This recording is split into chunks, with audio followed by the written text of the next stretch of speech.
All right, you know what it is. This is part two. This is part two to the worst prison I was ever in. The worst prison I was ever in, part two. Now, I got to give y'all the little intro so you see how we doing it over here at the Mecca so we can party early in the morning. All right?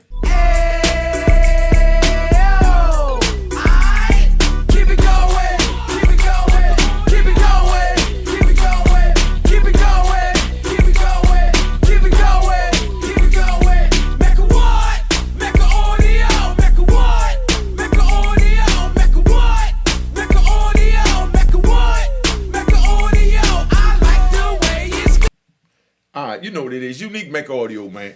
I'm going to tell you about part two of the worst prison I was ever in. I left off yesterday. It was Christmas time and they finally let me out. They took me upstairs, showed me all the crazy fancy equipment they got to let me know don't try it. Don't try and bring no drugs in our prison. Don't try and send any word out to anybody to harm anybody in another prison, on the street, or anywhere else.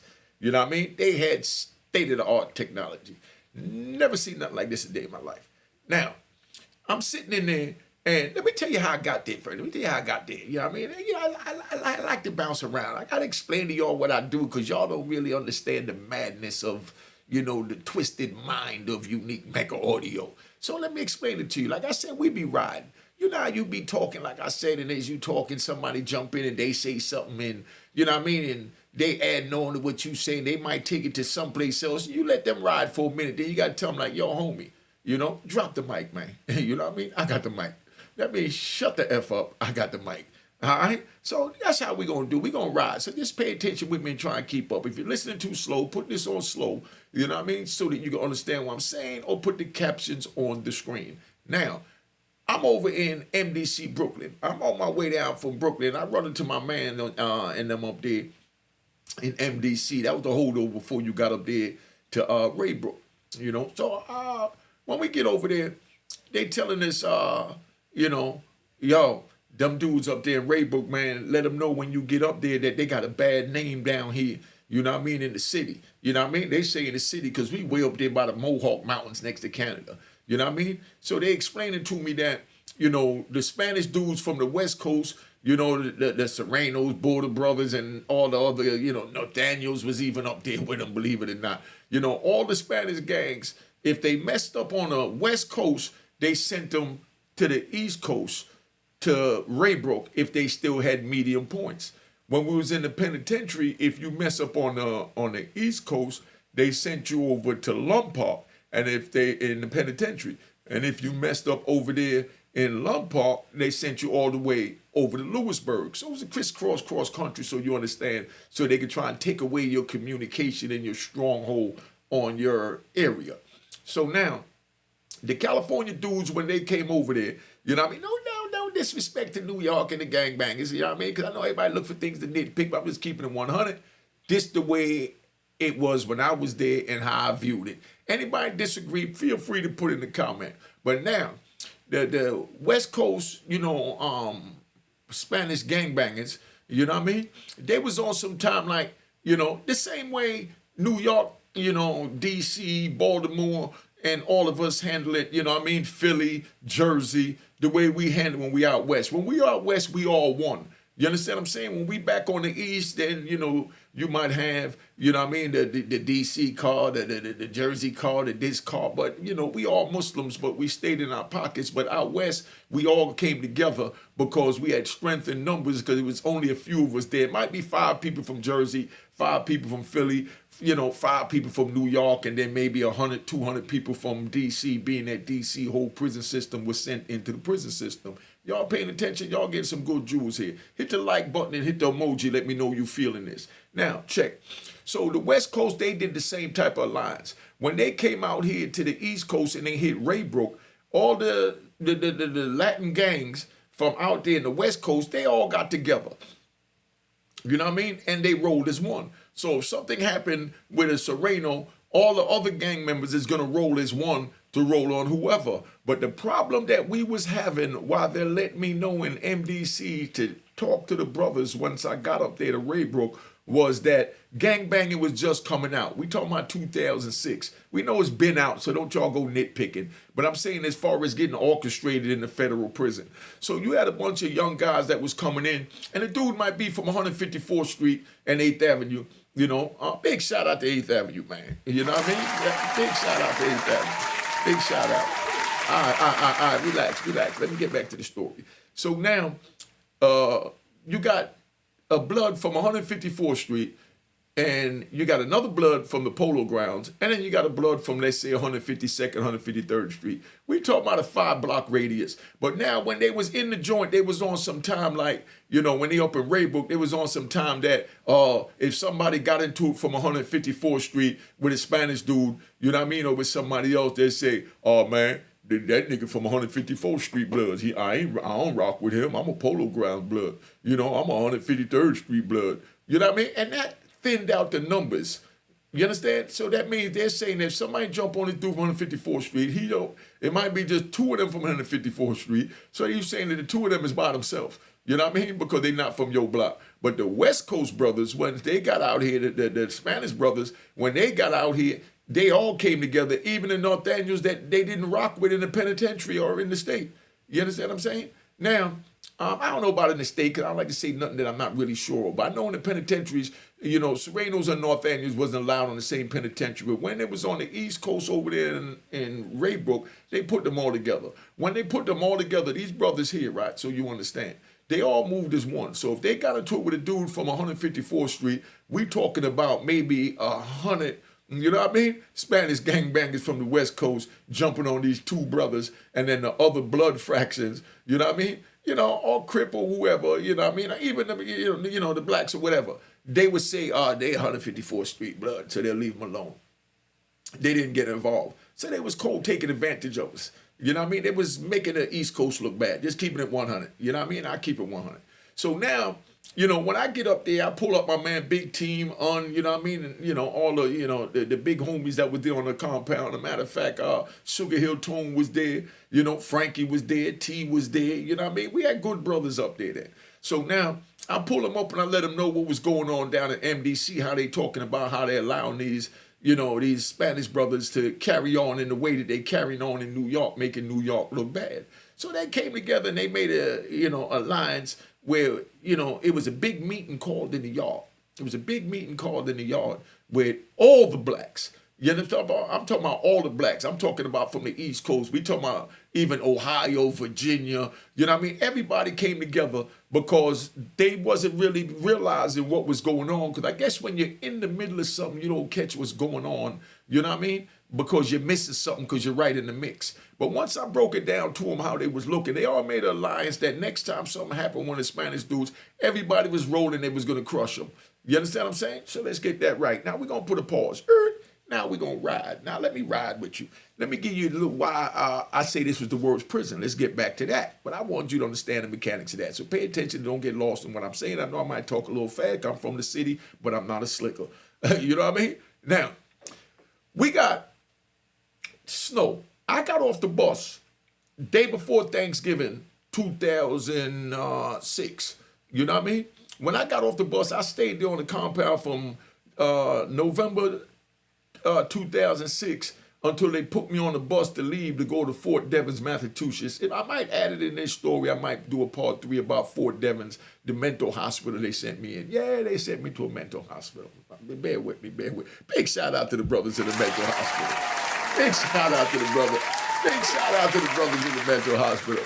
Yeah, they sent me to a mental hospital. You know what I mean? I'll tell you about that later if you want to hear it. You put it in. Yeah, I'll be on the psychological evaluation because you know everybody thing ain't right. You know what I mean? We done been through so much. We traumatized. Anyway, back to where I was at. Okay. So now, we done got this meeting and got it done. So now, when I got there, it was snow coming out the sky. Because I told you, I lasted about 3 months on that compound. From February to March. Every day while I was there, snow came out the sky at Raybrook FCI. If anybody been to Raybrook, you let me know if what I'm saying is true or not. Like how we ain't having no snow down here in the New York City area right now. Back then, you understand what I'm saying? When I was there in 2006, every day snow came out the sky. I'm talking about we would get like 16, 18 inches. Now, let me tell you how we had to go eat when we had 16, 18 inches of snow. You go to bed, you know what I mean? It's all, you go to bed and, they wake up for breakfast, and breakfast usually about 6, but they'll bust the doors right after 5 o'clock count. You know what I mean? Y'all let me know if they still doing it like this or not. It's sweating in here because, I'm just trying to stay warm. So we up in this joint. And it's 5 o'clock in the morning. They clear count and then they open the doors and they let all of us out. When they let us out, they say, we're getting ready to have chow. So when they called the units for chow, what they did was they had snow shovels in front of every unit. Y'all picture this. So if you youngins want to go to prison, feel free to do it. It's a message to this youngins all the time. Now, they had a rack of snow shovels in front of each unit. It's like Niagara A, Niagara B, you know what I mean? And, what was that other one next door to me? It'll come to me in a minute. It was another one right down there, on Sable's way over there in the corner. Then you had Delaware, Mohawk, Genesis. That's what it was. Niagara A, Niagara B, then Genesis A, Genesis B, and then it went around to the gym and things like that. So now every unit had a rack of snow shovels, and in order to go eat, because it was so much snow, you couldn't walk through the snow. Like I said, we talking about 16, 18 inches of snow. So what they did is they gave us snow shovels.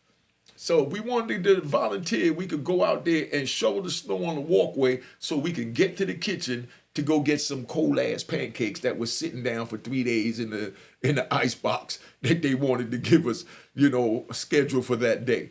You know what I mean? So picture that. You got to shovel snow to get to the mess hall to go eat. They called chow, and they open the door, and you got a rack of shovels. You go out there, you get your shovel, and you shovel in the snow to make a walk, to make a path to go eat, because the snow is too high for you to even walk through it, because it's all up past your knees. So you got to shovel. By the time you get to the kitchen, you dead tired, but you definitely hungry, and them cold ass pancakes taste like steak and eggs. You know what I mean? Big shout out to the steak and eggs. Big shout out to the cold. Well, can I finish? Could I finish my story? All right. Big shout out to the cold pancakes that taste like steak and eggs. So that's how that joint was. Now picture that. You got to shovel the snow to get to the chow hall. You know what I mean? And snow came out of the sky every single day. It wasn't a day that snow didn't come out the sky. I was snowed in. They even had a little ice pond out there. Where back in the day they used to allow them to ice skate when it was, before the gangs and the crack dealers, such as myself, came into prison. Before that, it was really just for like the mafia and white collar crime. So they had a little ice skating ring and a little pond in the prison. And they had ice skates that they really gave out ice skates. You see grown men with ice skates. I didn't experience none of that, because by the time I got there, it was all rude boys and blood clot gangsters. So they didn't have nothing to forgive us. See?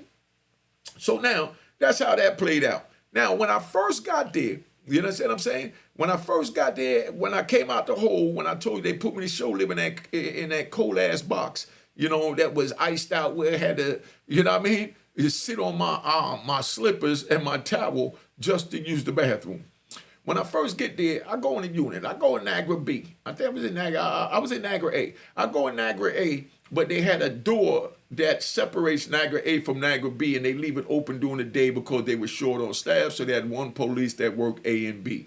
So now, when I go in Niagara A, they tell me that the homie team on the other side, you know what I mean? So he on Niagara B, I'm in Niagara A, so I walk over there, go sit down, I'm hollering at the team, we reminiscing about, the No Fair Crew, 112th Street, Harlem, Polo Grounds, and, the battlegrounds, and, what I mean, the Apollo, we was just reminiscing, just good to see each other, because you ain't seen me 15 years, and, I mean, I think Team came from the state that time. Rest in peace, let me say that, because Team passed away, I think, last year. Good brother. But anyway, so now I'm down there. And before I got there, I used the phone in the other jail I was at, Otisville. I used the phone when I was in the shoe, and I called my daughter's mother, and my daughter's mother didn't answer, so I called my daughter and said, "Where your mom at?" She didn't answer. So my daughter said, "Hold on, let me call her on the house phone." So she called her on the house phone and she answered and she put the two phones together so that we could talk. You know what I mean? They didn't connect the lines as a three-way. We had a house phone and a regular cell phone. I called the cell phone. She called on the house phone. They put it together. We talked. They gave me a shot. Took my phone, incident report, they call that. Took my phone for 18 months. You know what I mean? And I already lost my visit for 18 months. What was that? I lost my visit for 18 months, you know, for a dirty yawn. You know what I mean? I smoked some good ass sour diesel and these stinking creeps took my visit for 18 months for me smoking a good old joint of sour diesel. You know, that's how petty they are. But anyway, so now we up there and I lost my phone. So when I get to Raybrook, I'm thinking maybe they didn't turn, maybe it didn't follow me. I didn't know how computers work, that they could put it in one computer and it follows you to another jail. You know what I mean? Yeah, I've been down 15, 20 years at the top. I didn't realize it. In 2006, I was down 14 years now, 13 years. So I didn't realize none of this was happening. So I go over there, talk to the team. I said, yeah, let me call such and such for you. Because he asked about a female I went to go call her. I was in contact with. So I go in his phone room and I dial the number. And it said, this phone is not authorized. You know what I mean? So I said, something got to be wrong. So I said, let me dial it again. So I dialed it again. It said phone's not authorized. So, you know, I go back on my side of the jail, Niagara B, me and team, and I try to call from my side, figure my phone just wasn't on his side for me to use my pack number to get out. So when I get over there, I dial the number again. It says the same thing, phone not authorized. You know what I mean? I said, all right, forget it, I lay down. So then now they got what they call unit team. Unit team, they call you in the back and they read out your record and they tell you what's the curriculum they got for you and explain how the jail is. Say, we want you to take anger management. We want you to take a drug class because your dumb ass got a dirty yawn. You know what I mean? And so on and so on. So I go back there. As soon as I go back there, there's big doofy police and people coming in and out the office playing with them. I'm a convict. I've never been an inmate. You know what I mean? I don't do no playing with the police. Let's get that straight. No playing with the police. So I'm watching these, I'm not even going to say men, these boys coming in there playing with the police and laughing and throwing paper at them. And, you know what I mean? I'm in the office talking to them about my business and they in there throwing paper at him and he playing games and all that. I'm sitting there patiently waiting and I'm stone-faced looking at him like, he said, what's wrong with you, boy? I said, boy? He said, you heard what I said. I said, man, come on with that boy. Now, I'm laughing because I couldn't even believe he just called me a boy. So now that got me to laugh. I said, man, come on with that boy. Who you talking to like that? He said, man, I'm talking to you. Who you talking to like that? I said, man, I said, you watch your mouth, man. Ain't you a government worker? You know what I mean? And, you know, he looked at me. He said, I don't think you understand where you at. I said, no, I don't think you understand who you talking to. You know what I mean? And he said, man, I run this joint. This is the way I talk to everybody. I said, well, this is the way I talk to any sucker that talked to me out of line. And you talked to me out of line, so now you's a sucker. So now I'm getting mad and now I'm cussing him out. He trying to check me. And I'm like, man, you got me all the way screwed up. He said, man, I see you not going to make it on our compound. I predict you're going to be walking up our compound, handcuffed with your hands up above your head with your hands behind your back. You know what I mean? Walking through all this snow. I said, man, we ain't got to wait to do all that. You can take me up there right now. I don't need to be on your stinking compound. He said, well, matter of fact, you tried to use our phone on the Niagara B side. You ain't had no business trying to use the phone. I said, man, I use the phone anywhere I want to use it when my phone is on. Now, why my phone ain't on? He said, you lost your visit from another jail, so you ain't got no phone privileges here. I said, well, if I ain't got no phone privileges here, what else I ain't got here? He said, you ain't got no phone privileges, you ain't got no commissary, and you ain't got no visit. I said, then what the hell am I doing here 10 hours from New York City? You know what I mean? He said, because you being punished. I said, punished? I said, well, I'm going to punish y'all then. I'm going to let y'all see what it's like to have a man in the jail that don't go for this crap you dudes are talking about. You know what I mean? And he said, oh, no, I think it's time for you to get out my office. I said, your office? I said, this ain't your office. It's a government office. You don't even know where you at. You don't even know who owned what or what's going on. So now, me and him going back and forth. You know what? I said, man, you full of crap. And I got up and I gave him two of them. I gave him 2 fingers. I said, and I rolled up out of there. You know, he was so pissed off. Everybody that was in the office was already crowded around the door. I told you the door open. Everybody looking in, being nosy, because they playing with this big old doofy cop, kissing his ass because, you know what I mean, they feel that he could give him some extra toilet paper, whatever he could give him. I don't even know. I don't even get in that old rat category. But now I'm sitting there, and, you know, hold on, man. I'm doing this video. Hold on. See, my people see me doing the video. I know you hear me loud as day. Let me finish my video. I'm in my robe. Anyway, so now I'm sitting there and the dude puts me out of his office. So I leaves out his office. So when I leave out his office and I go back to the unit. They tell me, yo, that dude ain't nothing nice, man. He gonna be on you. I said, nigga, I ain't nothing nice. I'm gonna be on that cracker. You know what I mean? I ain't nothing nice. He got the wrong one. Or the right one if this is what he looking for, you know? So then, he was an old big goofy cop. You know what I mean? The counselor. Then he also had a wife that was a counselor in another unit. I found out the counselor, his wife in the other unit, wound up, with screwing, another cop over there, and a couple of inmates was, getting sucked off by or whatever. You know what I mean? So I said, oh, man. So one day he stopped me on the walk. He said, you still here? I said, yeah, I'm here. And your wife's still over there sucking cock over there in Delaware. You know what I mean? He said, what? I said, you heard what I said. Nigga, you can't satisfy your own wife because you're spending too much time worrying about men like me. Go on over there and go catch your wife sucking something or go try and satisfy when you get to the house. He said, what? And he turned beet red. And I just walked away, and me and the homies, I'm laughing like a mother. They said, man, why you do that? You know that man crazy. I said, nah, I'm crazy. I'm not trying to hear none of that crap. So he goes over there now, and he go back in the unit. You understand what I'm saying? So now he calls me in the office, all right? Now, he my counselor. I got white bitch. I'm starting to sweat. Now, he calls me in the office, and I tell him straight up. I say, look, man, I don't want to hear none of this crap you got to say. With me and you is beef, nigga. When you ready, you get me off this compound. Until then, I'm going to ride you until you get some respect and not to respect a man, And he said, respect a man? How can you be a man? You're an inmate. I said, nah, I ain't never been no inmate, nigga. You got me all the way screwed up, cracker. You know what I mean? I hit him with them crackers. You know what I mean? I did it real nasty. You know what I mean? I tell him, come on, cracker. Who you think you talking to? Y'all don't tell me what to do. I do what I want to do. And if you don't like what I do when I do what I want to do, you put me where you feel you need to put me in check. And I tell you one thing, ain't none of that shit gonna break me. I done lived 5 years in your punk ass ADX, and I done survived that, and ain't nothing you got for me and no FCI gonna even break me. And your rotten ass, cold ass shoe y'all put me in being punished, not giving me nothing but some old jellies to walk around in cold water. You know what I mean? That ain't even break me. Put me back over there. I'd rather be over there by myself than around a coward like you. You know what I mean? Oh, he turned so beet red. And then here come his wife trolleying in. So he said, baby, what's going on over there in Delaware? She said, oh, nothing, honey. And gave him a kiss. You understand what I'm saying? So now everybody in the office, they peel out because they know he getting ready to go off. So they said, well, you can leave now. I said, nah, nigga, I ain't going to leave. I want to see how you going to handle your wife screwing everybody.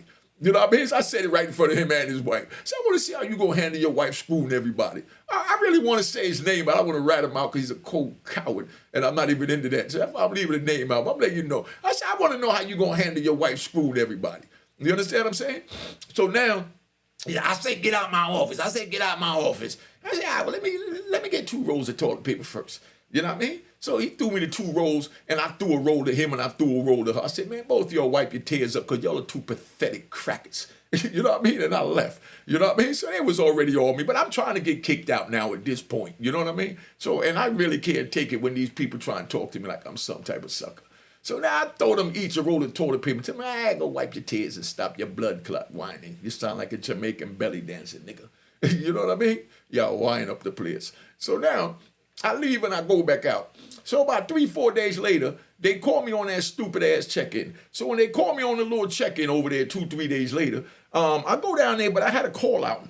In the mornings, they put a night before, they put out a call out with everybody and where they got to go the next day, and it's in alphabetical order. So I was supposed to go to medical at like 8 o'clock in the morning, but I also had a class at 8 o'clock in the morning. So I go over to medical, 30 minutes early because it was a computer class and I like my educational classes. You know what I mean? So I shoot over there to medical. So when I shoot over there to medical, I tell them at the desk, I said, look, I'm supposed to be at the school at 8:30, at 8 o'clock also. Could I see them now? And she said, oh yeah, you're just here to sign these papers. So I signed the papers. I said, okay, well, I'm on a check-in. So if they call for me over here, being I'm on the call out, following all the procedures, let them know 93 Hall is over at the school building at his other appointment. You know what I mean? He said, no problem, we got you. I said, okay, well, could you write that down so we be on the safe side? Because these people keep messing with me for no reason. So I watched the little nurse write it down and all that. I called in, all Sable said check in at 8:10. You know what I mean? So I made it over to the class on time by 8:15 of my regular class. So now I'm over there. The class was all the way till 10:30. So where the building was with the computer class, if y'all was over there in Raybrook, in the back where they had a computer class, the vocational classes, they didn't have no speaker that you could hear the announcements from the jail. You know what I mean? So they, was walking in, doing all this counting, all that, but I'm all into my schoolwork, learning computers, getting ready to run this YouTube channel, getting my little, update, on how to handle things. So now I'm sitting there doing that. So while I'm sitting there getting right with this YouTube, preparation, they come and they got my ID card in their hand and they looking for me. And then they called on the radio and said, oh, we found 93. They don't even say my name. We found 93. He over here at the school building. You know what I mean? So I explained to them. I said, no, I was over at the medical. And I told the medical I was coming over here because I had a call out originally. But this is my daily call out. So I went ahead and took care of that guy. I didn't want to miss the class, And they said, okay, well, the move is on. Just, go to the lieutenant office. You know what I mean? So I said, okay, no problem. So when he told me that, I knew they was going to try some bull crap. So I go back to the unit to go try and get my little smokes and stuff like that. And I had some stamps in the unit. You know what I mean? Remember I told you about the stamps. You know what I mean? I was penitentiary rich, but you're only allowed to have certain amounts. So I was trying to get back to my cell to, take my stamps out and give them my man Frankie from the Polo Grounds to hold for me. Frankie stamped this story, right? So now I come out the joint and I go back to the unit. As soon as I go in the unit, Frankie there, T there, and everybody there, and they say, yo, they locked your door. They locked your door. They're going to lock you up. They're going to lock you up. I said, what do you mean they locked my door? So I go up to the cell, my door locks. I couldn't even get in to get my little punk ass stamps out that I wanted to get a homie. So now I come back downstairs and I tell the police, I said, yo, CO, my door is locked. I don't know what's going on. I said, CO, my door is locked. So when I come tell him my door is locked, he says, yeah, we know your door is locked. I said, I will open my door. I need to get in. You know what I mean? He said, nah, you need to go to the lieutenant office. I said, all right, well, I was just at the school, and I've been out there for 2 hours. This what happened. Now I just need to go in there and use the bathroom real quick. You know what I mean? And then I'll go to the lieutenant office. He said, nah, nigga, you going to go to the lieutenant office now. Call me a nigga and everything. You know what I mean? He said, nah, nigga, you going to go to the lieutenant office now. I said, all right, well, fuck you, then, cracker. You know what I mean? I got up and I walked out. That's how I was treating them like crap up there. They were treating me like crap. But, you get what you get, and you get what you get. So I go down there to the lieutenant office. But before I go to the lieutenant office, which is next door to the medical, I stop over to the medical and I stop and talk to the lady at the front desk that wrote it on the thing that I checked in with all Sable at 8:10. So I said, yo, remember I checked in? She said, yeah, I already let them know you checked in, you good. I said, okay. So then now, here comes police walking through the lieutenant office into the medical, and he sees me. And he said, oh, come on, we waiting on you over here. You got to take a urine test. Because remember, I already called it dirty urine for smoking this out with diesel and all the joint. So now I'm on a little random, piss test. But I know I'm not dirty because I didn't even get a chance to smoke up there at that time because it was so damn cold. So he walks me into the thing. So as soon as we walk in the thing, he said, look, calm down. They pissed off. You know what I mean? They trying to put you in the shoe. You know what I mean? And they're trying to transfer you. I said, well, I'm trying to get transferred anyway. And the shoe don't break me. I don't care about no shoe. He said, yeah, but you don't want no shot. Just don't say nothing when you go in there. So I go in there and I walk up to the desk and he said, where was you at? I said, man, I was at medical and then I went over to the school. They rolled it down in Mecca. He said, I want to hear that crap. Go in the bathroom and take a piss, nigga. And threw a cup at me. He threw a piss cup at me, man. Hey, yo, this man threw a piss cup at me. They some disrespectful dudes at Raybrook. That's why I say that that was the worst jail.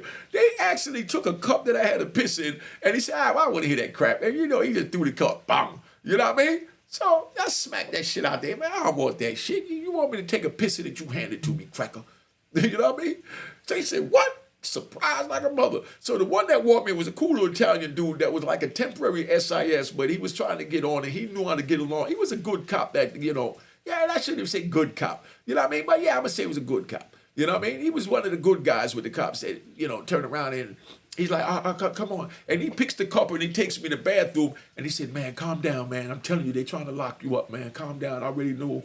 You know what I mean? You're a convict. You ain't on that time, but don't make it worse than it is. Hit the like button, man. Hit the like button, subscribe, and follow me on Instagram. Join on the screen, and don't forget the Cash App. This game is to be sold now, too. I'm giving y'all some jewels here. I don't care if it's $1, $5, and like Pretty Gangster said, $10 ain't going to hurt nobody. Now, so we go in the bathroom, and he gives me the cup. You know what I mean? So I take the cup, and now I want to piss them off even more. You know what I mean? This is how I get down. I want to, because I'm from what? Mecca Audio. I'm from Mecca Audio, man. I just want to piss them off. You know what I mean? So when I go in the back, the dude give me the cup, and I get the cup, and I piss in the cup. You know what I mean? And they watch you pissing in the cup. So even though the cop was cool, I'm sitting there, while he watching me, and I'm pissing all around the cup and on my hand that I'm holding the cup with and everything. And I got the cup all pissy, my hands pissy. And then I turn around and The dude looked at me and said, wrap it in now. I said, nah, this ain't for you. Mind your business, man. You already did all you can. I understand. They're going to lock me up anyway. You know what I mean? He said, man, don't get him that cup with that piss on it. He begging me, please don't get him people that cup with that piss on it. I said, man, you just fall back. Whatever they do, they do. You know what I mean? Let me, I got to get him back. That man threw a cup at me like I'm a dog. He said, man, you don't want to fight with these people, man. This the SIS. He just started working with him, so he's not as racist as these people is up there yet. So I done pissed all over the damn cup. You know what I mean? Even the cap that you put on the cup, I pissed on the cap too. So I take the cup out there, and I go to hand him the cup, and he reaches over to get the cup. Dumbass didn't even have a glove on, and he takes the cup. As soon as he takes the cup, he drops the cup because he felt the piss on the cup. He said, what the? And he's going off, and I'm sitting there, and I'm cracking up laughing. I'm like, I'm laughing all in his face. I said, man, was my piss warm? He said, lock him up. Get him out of here. Get him out of here. You know what I mean? I said, what about my piss test? He said, get out of here. Get out of here. So they done cuffed me up, and they took me to the back. But mind you now, I done pissed all over my hands because I know they're going to lock me up. You know what I mean? I didn't have my, what they call that? You know, my Glock dookie with me. You know what I mean? I didn't have my Glock dookie with me, which is my, my feces bottle to squirt on them because we don't really keep them on the compound just when we in the shoe. So, I figured I'd piss all on my hand in the cup so when they go cuff me up, you know what I mean, they feel the piss on the cup. So now they done cuff me behind my back. And sure enough, they walking me. And Raybook, if y'all been to Raybook, when the lieutenant officer that is down and you got to walk up the hill to the shoe. And sure enough, now it's snowing like a mother and they got my hands cuffed behind my back. And they got my hand, like I said, dragged way up to the top of my neck with my hand cuffed behind my back. And they dragging me up the thing. And who do I see? Put it in the comments. Who you think I see at that moment? And keep it 100 because I ain't going to keep y'all waiting. I'm going to tell you. I see this big-ass doofy counselor and his little freak-ass wife. You know what I mean? They come walking up because they knew that they was getting ready to lock me up. And the whole time they walked me to the show, him and his wife walking next to me and said, I told you they was going to drag you across this compound. Said they ain't dragging me across nothing, cracker. You know what I mean? And he said, oh, you still a tough guy. I said, no, I ain't never been tough a day in my life. I'm just a survivor. You know what I mean? You's a coward. That's what you are. He's like, yeah, we're going to see how you like the shoe. And we got a worse cell than the last one we put you in. I told him, you ain't got nothing that I can't handle. So put me where you want to put. Matter of fact, take me to your house because I know your house is some crap just like the cell. You know what I mean? And he got mad as a mother. I said, as a matter of fact, I hope you took some of that prison turkey home and gave it to your kids. You know what I mean? And matter of fact, rub the rest on your wife's chest and lick it off her nipples. Maybe she need to do something freaky. You know what I mean? To keep her so she stops screwing everybody on the compound. She got mad as a mother. She called me every N-word in the book. You black, ugly, gorilla, this, that, monkey, dog, cat. I was every animal in the book. I'm just glad that a freak ain't called me a rat. You know what I mean? Call me anything but a rat. You know what I mean? So I'm laughing like a mother because I say, oh, man, they full of crap. So they take me up there and put me on there. They go up there and they go tell the man running the shoe, hey, put him in cell such and such. And they're like, no, but that cell is broken. It has feces in the toilet and it don't flush, and there's no heat and it's flooded. And he said, put him in that cell. You know what I mean? So I tell him straight up, I said, where you put me in that cell? And I tell you what, when I shit and y'all open that slot, you know what I mean? I'm going to throw that feces through that goddamn slot dead in your face because you're going to have to open the slot to come feed me. So you put me in that cell, that feces, I'm telling you now, I'm going to take my bare hands, scoop that crap out the toilet, and when you open that slot, I'm going to slap it in your face. You understand what I'm saying? You want to play these games, man. What you think? I got life plus 20. You can't break me with none of this. You go home and clean that feces off your face. So the cop turns around and he tells the police counselor aside and tell the cop, man, I'm not going to play with this one, man. He was already back here. We told him to leave a week early, and he told us no, he was still working out. And stayed there working out for another week, so we ain't going to break this one. Just leave him alone. If you want to put him in that cell, you switch with me, and I go work up in your office, and you come back here, and you deal with this crazy nigga. Because this is not a nigga I'm trying to play with for my little 8 hours before I got to go home cleaning feces all out my face. You know what I mean? So, they all just so crazy, man. I mean, but I said, it's the worst jail I've ever been in because they thought they was tough. Man, you're just cops. You know what I mean? You're not even a cop. You're a security guard without a flashlight. All you got, matter of fact, that's all they had was a flashlight. They didn't even have a baton. You know what I mean? He just had a flashlight. You know what I mean? So I'm like, come on, dog. So they take me and they put me in this other cell, but they put me upstairs in a nice, comfortable cell. And the cop that brought me, he said, look, man, we don't want no trouble from you. We already know they're going to transfer you. You know they're going to transfer you. So we don't want no problems, man. Just chill out. You know what I mean? And let's see how the process play out. But I'm giving you my word. Well, I'm not gonna feed in it. My staff not gonna feed in it back in the shoe. And matter of fact, he go 2 extra blankets. You know what I mean? So he gave me 2 extra blankets as a peace treaty. You understand what I'm saying? So I done took the little blanket. I said, all right, man, good looking out, man. You know what I mean? So now I go lay back down. And you know what? I've been on here, what's that, 35 minutes already. If you want part 3 to this to see how the rest of this whole situation played out, I don't want to be here too long talking about this. Y'all hit me up and I'll tell you how the rest of this whole situation played out. Because man, Mecca what? Mecca audio. So, I'm getting ready to tap out. Let me give you my fly ass outro. Let you see me and the homies, partying. And, it is what it is, man. Because that's how we doing it to Mecca. All right? Cheers, cheers, toast the crime, toast the crime, the crime, the crime, the crime. What?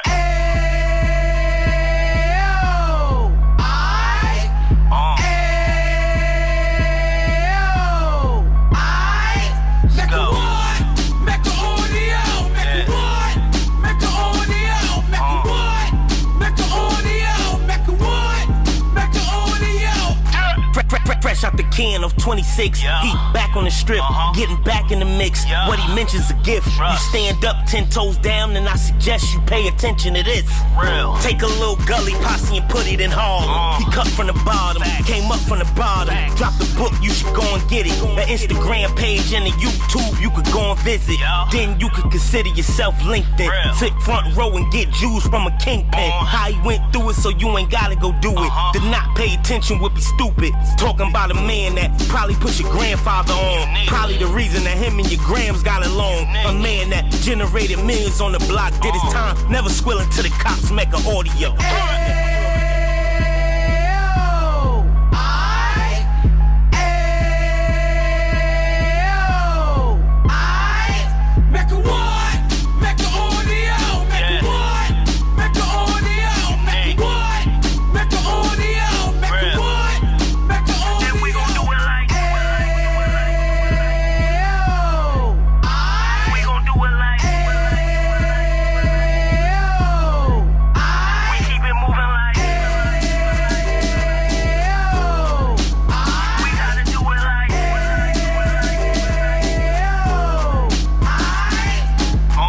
Get it live like 2 G's in the 90s. Drop top beamer so shiny. I let shorty go, she was whining.